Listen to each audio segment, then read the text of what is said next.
Kapag usapang comedy skits ay wala talagang makakapantay sa team ng Boy Isog. Sino ba naman ang hindi matatawa sa mga comedy skits video nila?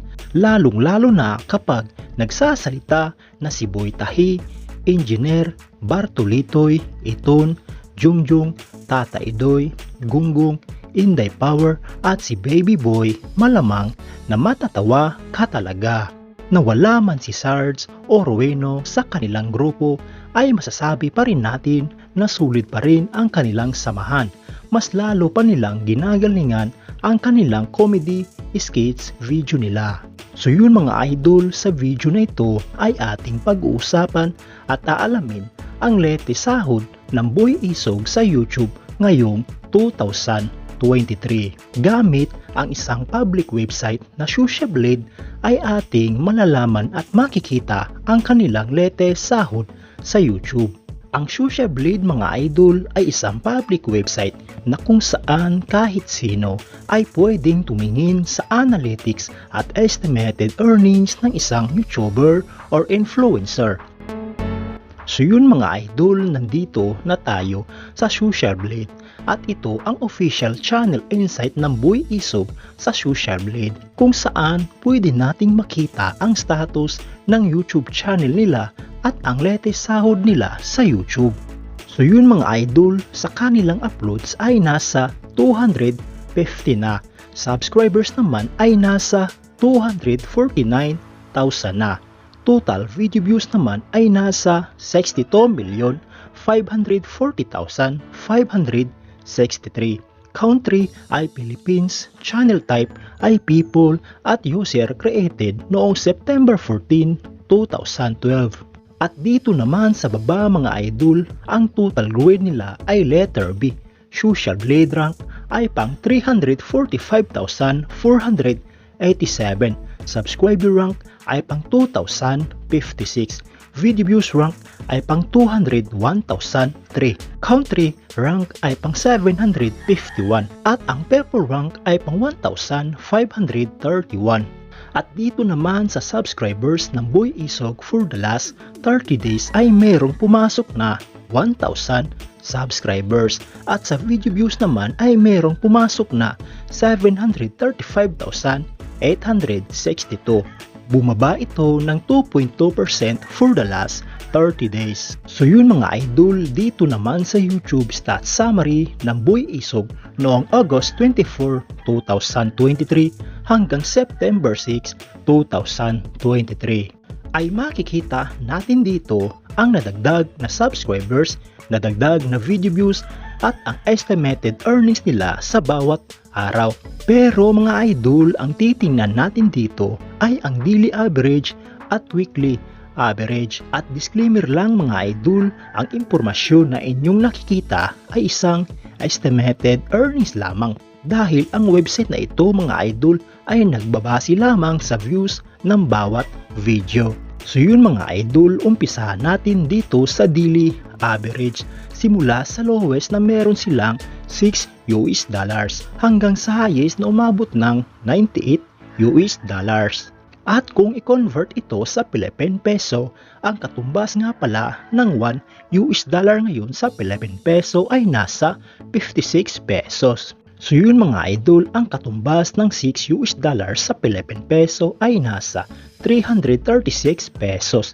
Ito ang kanilang posibleng kikitain sa loob ng isang araw kung ang nanonood sa mga YouTube videos nila ay hindi nag-i-skip ng ads.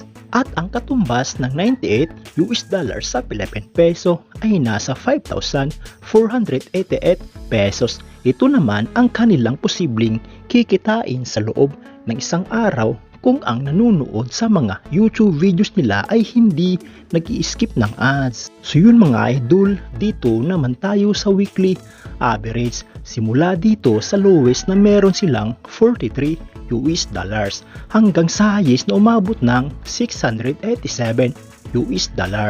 Ang katumbas ng $43 sa Philippine Peso ay nasa 2,408 pesos. Ito ang kanilang posibleng kikitain sa loob ng isang linggo kung ang nanonood sa mga YouTube videos nila ay hindi nag-i-skip ng ads. At ang katumbas ng $687 naman sa Philippine peso ay nasa 38,472 pesos. Ito naman ang kanilang posibleng kikitain sa loob ng isang linggo kung ang nanonood sa mga YouTube videos nila ay hindi nag-i-skip ng ads. So yun mga idol, dito naman tayo sa monthly at yearly estimated earnings. At inuulit ko mga idol, ang impormasyon na inyong nakikita ay isang estimated earnings lamang dahil ang website na ito ay nagbabase lamang sa views ng bawat video. So yun mga idol, simulan natin dito sa monthly estimated earnings. Simula dito sa lowest na meron silang $184 hanggang sa highest na umabot ng $2,900. At kung i-convert ito sa Philippine peso, ang $184 sa Philippine peso ay nasa 10,304 pesos. Ito ang kanilang posibleng kikitain sa loob ng isang buwan kung ang nanonood sa mga YouTube videos nila ay nag-i-skip ng ads. At ang $2,900 naman sa Philippine peso ay nasa 162,400 pesos. Ito naman ang kanilang posibleng kikitain sa loob ng isang buwan kung ang nanonood sa mga YouTube videos nila ay hindi nag-i-skip ng ads. So yun mga idol, dito naman tayo sa yearly estimated earnings. Simula dito sa lowest na meron silang $2,200 hanggang sa highest na umabot ng $35,300. At kung i-convert ito sa Philippine peso, ang $2,200 sa Philippine peso ay nasa 123,200 pesos. Ito ang kanilang posibleng total na kinita sa loob ng isang taon kung ang lahat ng nanonood sa YouTube videos nila ay nag-i-skip ng ads. At ang $35,300 naman sa Philippine peso ay nasa 1,976,800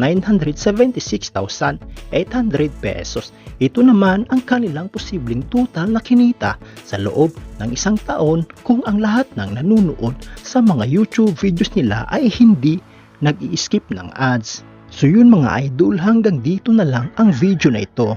Kung nagustuhan mo ang video na ito ay mag-iwan ka naman ng isang like at isang subscribe bilang suporta sa aking YouTube channel. So yun mga idol, maraming salamat sa panunood.